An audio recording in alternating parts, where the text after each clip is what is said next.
People with mast cell, Ehlers, danlos, POTS, and those sort of clusters really need to be prudent when they're using things like vibration plates and things like that, because of how aggressively itchy you can get on a vibration plate when you are starting to stimulate things in a way that is too much for your body to handle. The RCCX gene cluster theory kind of says that all these things go hand in hand. But the gist of it is that we as a whole will expect for people with hypermobility issues and connective tissue issues to have downstream impacts as well too. One of those main ones being in your lymphatic system. Your lymphatic system is like the door-to-door trash pickup. It's how your body gets rid of trash. It's how your body gets rid of cellular and metabolic waste. It is how we get rid of the things that we don't need anymore.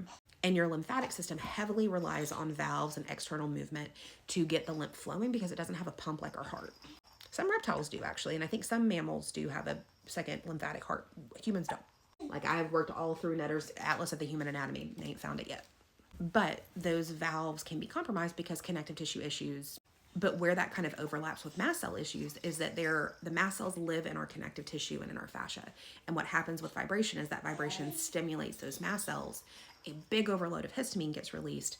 And because of the issues with the lymphatic vessels, because of the connective tissue issues, your body is not able to process that and metabolize that as effectively as we could be. Which is why for folks like this, it is quadruply important to make sure you're getting enough water, to make sure you're opening your lymphatic pathways. I've got videos in this playlist on how to do that, and on modifying and titrating. We want to start slow, we want to build slow, and we want to make sure that everything you're doing is within your body's capacity of being able to manage. It is a toilet. We want the toilet to be able to handle everything we flush down. We want to be mindful, and if there is a bigger load, we want to make sure we have multiple flushes, right? We want to make sure multiple passes of it.